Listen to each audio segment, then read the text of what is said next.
And right now, the city of Grand Rapids is accepting applications for its Neighborhood Match Fund. It's a program that helps residents bring community building ideas to life. And this morning, we're joined by Suzette Long, who helps oversee the fund. We also have two of the project leaders from the past that have gained funds from this fund. We're talking Ariana Hogan and Christine Showman, who can talk about this grant and how it's helped their neighborhoods connect and thrive. Good morning, ladies. Great to see you all. Thank you so much for coming in. Yes, thanks for having us. Yeah, of course. Let's start off with that fund. How does it work? What is it? Tell us all about it.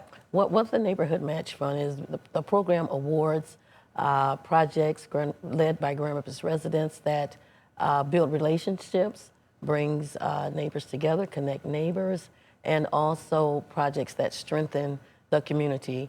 Things like cultural celebrations, there are mural artistic expressions, community gardens, so things like that, and other gatherings.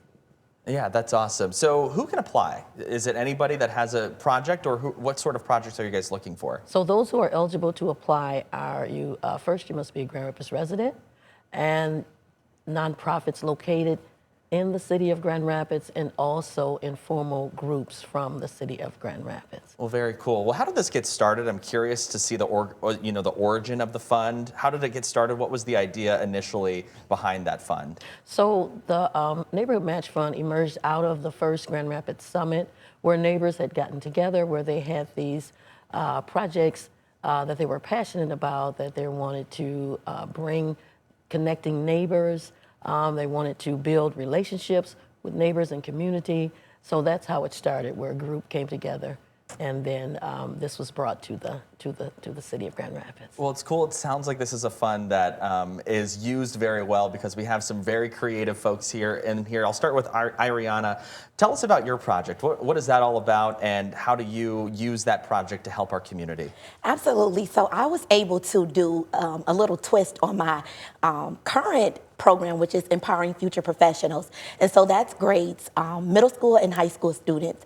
And so I had the pleasure of being able to offer them not only the career readiness piece, the financial education, and to help them with entrepreneurship, but we were able to do some cool field trips. And so we took them to a ranch. We were able to go to the museum in Detroit. We went to a lot of cultural things in the community. And so it was just awesome to be able to build with our students and give them kind of that out of the classroom learning. And so that's kind of what we did, yes. Yeah, how important is that for students at that age? I mean, it's got to be wildly important for the educational value. Oh, God, it's so important. Our students need to understand, have a sense of belonging, right? They need to know that we care about them and that their education is top priority. And so to be able to give it to them and deliver it in that way, it was awesome. So how did you use the funds to kind of help this project along? Yeah, so we helped by, it helped with our food, helped with some of our transportation, provide materials. Our facilitators, we believe in bringing the right people in the room. So our kiddos got to experience local business owners through our mock interviews, and so things like that. Yeah, very cool. I want to ask Christine, of course, tell us about your project. How does that work, and what did you decide to do with your project? Okay, we do a sobriety walk every year, and this coming summer will be the 30th year. Anishinaabe Circle, which I'm part of, was founded like 11 years ago. And the sobriety walk started with other groups, and we adopted it 10 years ago. So we do that in at Riverside Park. Mm-hmm. It's every second Saturday of June, and it's in the Riverside neighborhood. And what we did when we first adopted it, we started out with 30 walkers, and last year we had over 100. Oh, wow. And what we do is we invite people in the neighborhood, people of different sobriety groups, and it's just a big celebration for them, because I don't know, sobriety is very important. It hits, a lot of different neighborhoods, a lot of different people, and just to show them that, there's support out there, and we just have a good time. We walk, we walk, we get to meet new people, and the funds that we've received, which I really appreciate, we use to buy T-shirts. Okay. And we have water stations, and it helps buy the supplies for the water stations.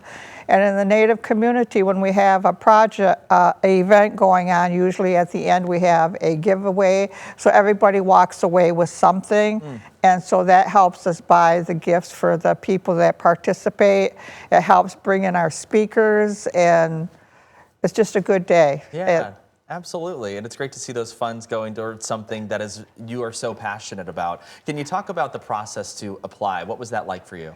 Well, the process is, it was kind of hard at first. You know, I think we received the funds 3 times, and the last 2 times I applied for it, and it's really, you know, it's kind of easy, but when it gets down to the budget and things like that, like you have to really make sure you're gonna, you know, what you're gonna spend it on and how you're gonna spend it and where it goes, and so it's a fun process though, because then it really gets you to thinking, because some of the questions that they ask, you know, and then like they ask about diversity, and we have a lot of diversity there. We have all walks of life that join you. We have little kids, we have grown-ups, we have all, you know, races, and it's just a big, a good time to get together, you know, in all walks of life. Yeah. And we have people that are practicing sobriety, and we have people that come to support the people that are,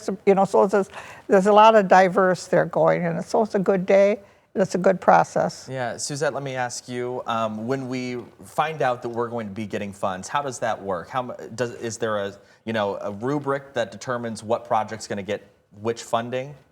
Well, after the submission period ends, all projects are gathered, and then each project is reviewed by our community-led advisory committee, who takes a look at each project, and then they would decide, the team would decide how much they would award, you know, if the project is awarded, or if the projects if they need a little more, you know, assistance, you know, from us to help them, you know, bring that project to life. But the committee decides.